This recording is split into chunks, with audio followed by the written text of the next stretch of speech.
Attention mga SSS pensioners, second tranche 1,000 pesos pension increase, ibibigay na ngayong buwan ng February hanggang Marso. Gaano ito katotoo? Yan natin pag-uusapan sa video na ito. Hold up.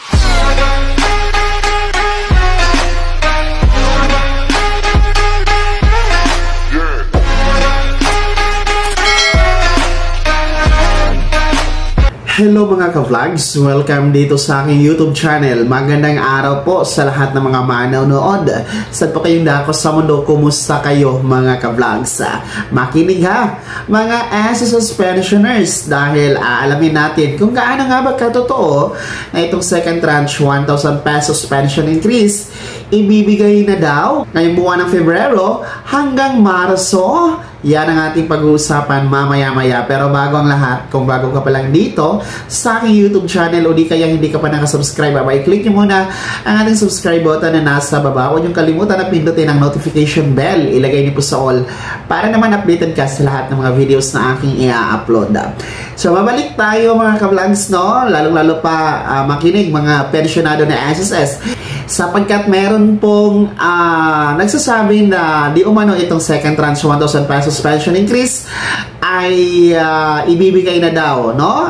Ngayong buwan ng February, no? Ngayong buwan na ito starting hanggang March. So yan po ang ating aalamin dahil medyo alarming siya sapagkat ito ay nagdudulot ng alerto para sa ating mga pensionado, no? Sapagkat ang dami pong umaasa dito sa second tranche. So, particular po, kung inyo pong napanood, kung sino po sa inyo ang nakapanood dito sa YouTube channel, no?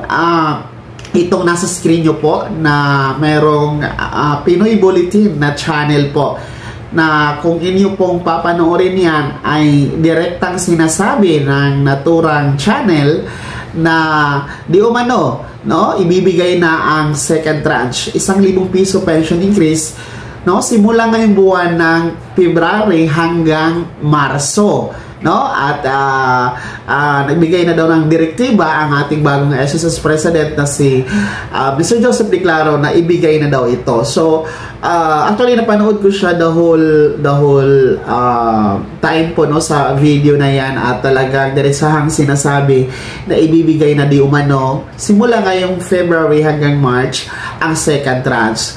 Ako mismo po ay medyo nababahala po dito sa pahayag na ito ng isang YouTube channel yung nasa screen nyo dahil hindi po yan totoo, no? Baka maniwala po kasi kayo, no? Baka maniwala kayo na simula ngayong February hanggang March ay makakakuha na kayo ng 1,000 piso na second tranche dagdag sa inyong pensyon.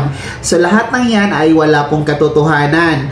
Actually sa SSS, no, maging sa kanilang website, sa kanilang mga pahayag, sa kanilang official Facebook page ay wala pong sinasabi, wala pong pahayag, wala pong anunsyo na nagsasabing ibibigay na starting ngayong February hanggang March ang nasabing 1,000 piso na second tranche. So wala pong pahayag na nagmula sa SSS, no, hinggil po sa pagbibigay ng second tranche dahil atin pong babalikan ang pahayag ng ating SSS President na si Mr. Declaro ay hayagan niya pong sinasabi na mga nganib ang SSS, no, ang buhay ng SSS kapag pinilit po na ibigay ang second tranche dahil mababawasan ang lifespan nito. So sa makatwid, wala po talagang pagbibigay ng second tranche. Ang mangyayari o magaganap ngayong February and March, yan po ang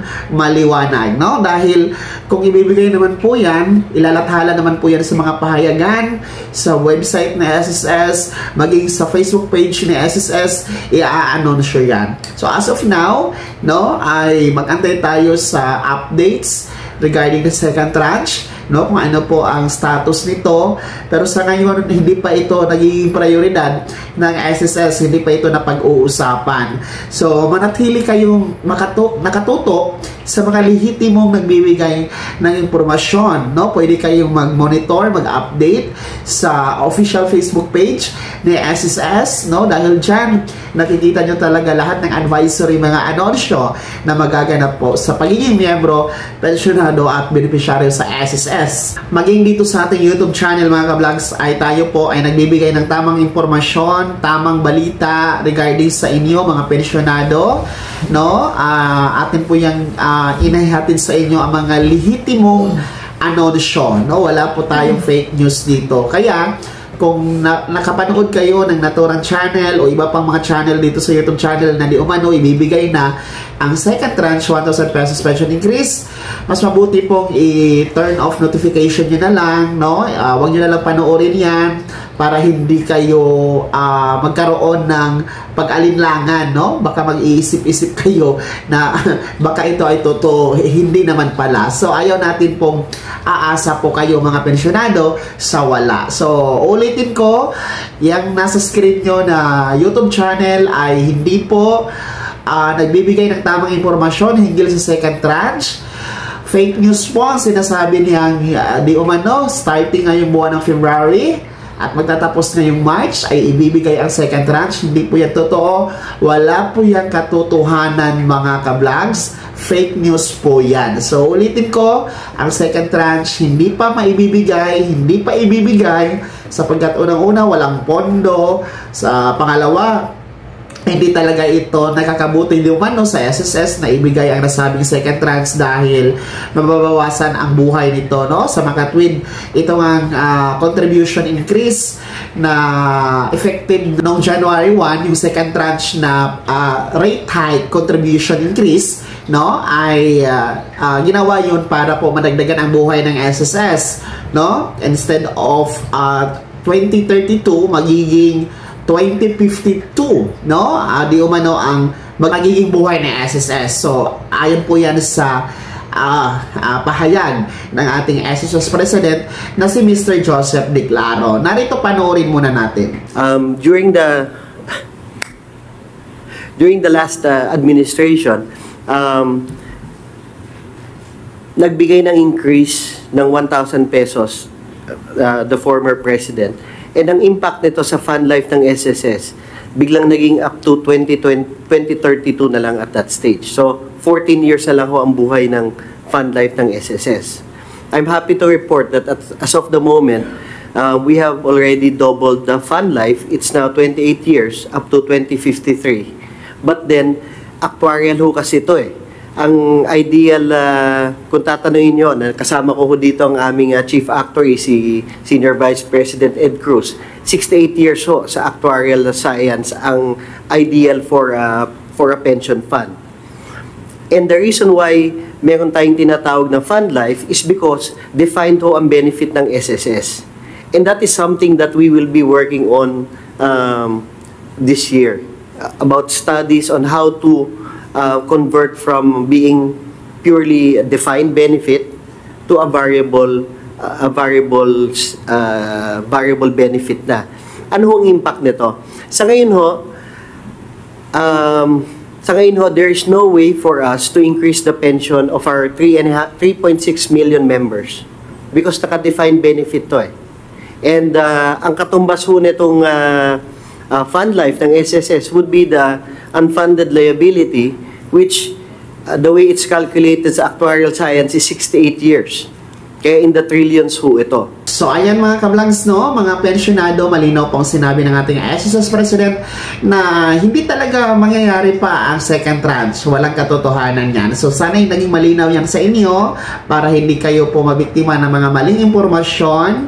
So ulitin ko, manatiling nakatutok sa Facebook page ni SSS o di kaya dito sa ating YouTube channel dahil lahat dito pawang katotohanan at sigurado totoo lamang nga. Kaya naman, mga SSS pensioners, sino po ba sa inyo ang panood sa nasabing balita sa isang channel na nasa screen nyo? No? Kayo ba ay naniwala din dito? Ano ang yung komento at reaksyon? Ibahagi nyo na sa comment section na nasa baba. Pakilakip ng buong pangalan at kung taga saan kayo. Bago ako magtapos sa video na to, kung gusto nyo pong sumuporta sa aking YouTube channel, maaari nyo pong i-click ang ating super thanks button na nasa baba. Sa mga gusto maging miyembro, pwede po i-click nyo po ating join button. Maraming perks dyan mga ka-vlogs. Be my member now. Sana naging gabay ang video na to at paano pag-uusapan natin ang mga mahahalagang bagay-bagay na may kinalaman po sa pagiging miyembro, benepisyaryo at pensyonado sa SSS. Kung hindi ka pa nakasubscribe dito sa aking YouTube channel, maaari nyo nang i-click ang ating subscribe button na nasa baba. Huwag nyo kalimutan na pindutin ang notification bell. Ilagay nyo po sa all para naman updated kayo sa lahat ng mga videos na aking i-upload. Maaari nyo rin i-like ang video na to. Kung meron pa mga katanungan, maaari nyo i-comment sa comment section na nasa baba. Paki-follow na din po ang aking official Facebook page na nasa screen nyo. Muli po ako si Daniel Timpawan na nagsasabing dito sa aking YouTube channel, pawang katotohanan at lahat totoo lamang.